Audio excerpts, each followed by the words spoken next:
Alright, this is a video of me modify my speed trigger. I already taken, this is my second time taking this apart. You can see here that I have all the pieces. And so this is a Crytek V2 gearbox with the F1 Polarstar in there.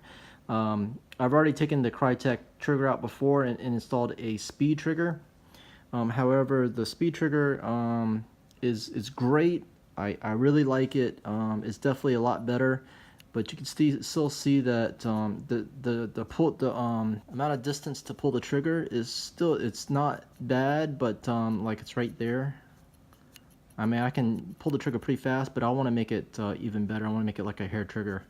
So what I'm going to do is look into how to do this. Some people have suggested just removing the spring, and so I don't know.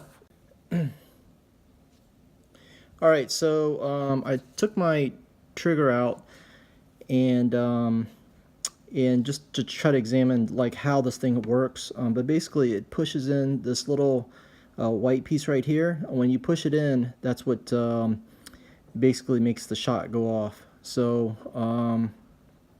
so that's the trigger board right here. This whole thing is the trigger board, and this is the, I guess, the trigger switch. Excuse me if I got the terms all wrong. But what I did was, so let me go ahead and put this in here. So it goes in this little hole. So we can do this with one hand. Okay, yeah, oops.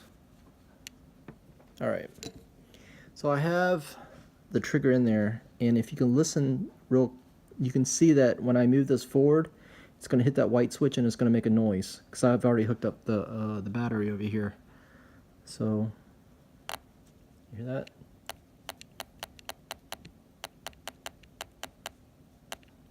So what I want to do is so there's a couple screws on here.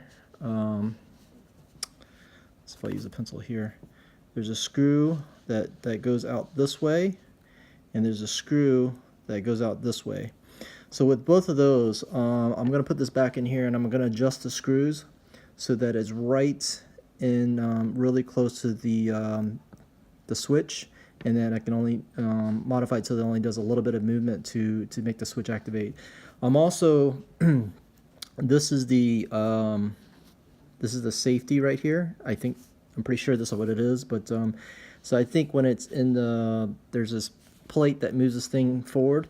So on the other side, I think it's called a selector plate or something like that. So I'm gonna yeah, let me show you. So if I get this back in there. So when the safety is on, it's up in this position here. Okay, so when it's up in this position here, that prevents this from hitting the trigger switch.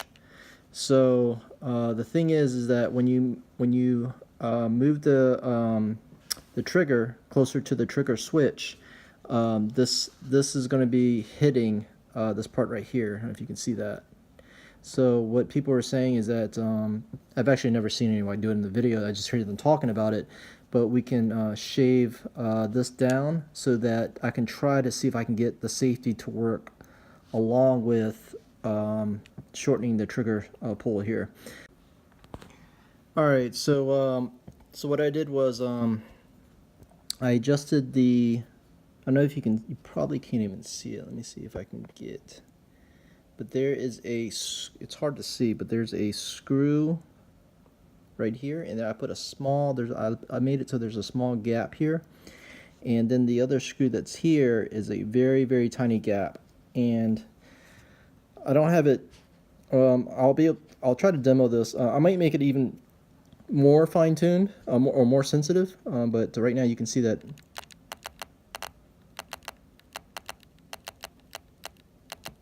it's a lot shorter, and it's not going to it's not going off by itself, you know. So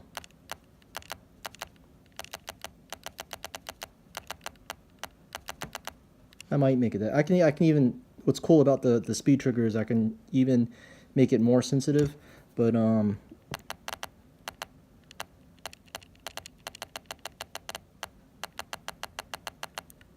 I don't know.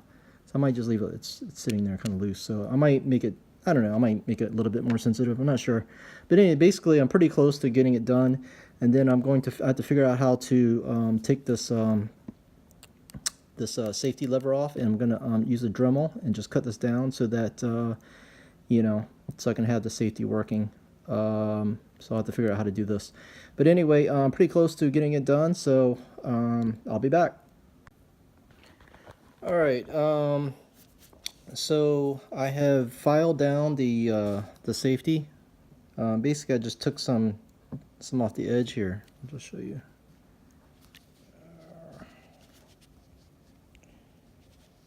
If I can get this thing off, hold on. Okay, so you can see there.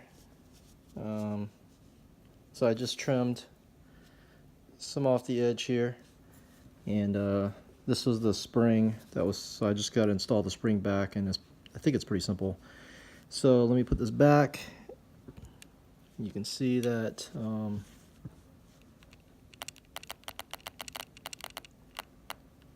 Shortened it a little bit more, and then when the safety's on, it's up there. I think that's right. So, all right, so let's put it all back together, and hopefully it all works. All right, I'll show you the finished product. All right, so I put everything back together, and I put the shell back on and screwed everything in, and I was testing it out. And what happened was when I pressed the trigger like this way, sometimes the trigger wouldn't, there's nothing to push the trigger back to reset it. And like, for example, when it's funny because when I put it on full auto, it would just stay in full auto because there was nothing to push the trigger back to reset it. So what I did was I added a little, I took the spring and I cut it in half because the original spring, because it's so close to this piece right here, it was causing too much pressure. So I cut the spring in half just to give it enough pressure to push it forward. And I think that, I think it should work. So just letting you know. All right, so I put the gun back together, and I hooked up my tank, and here it is. See? The light over here.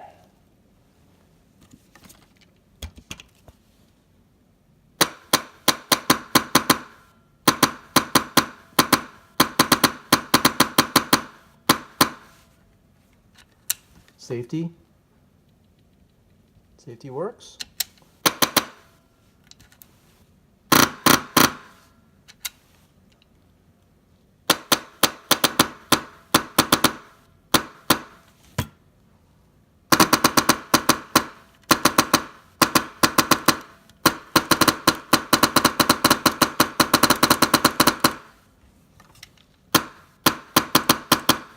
All right. Hope everyone enjoyed the video. Thanks.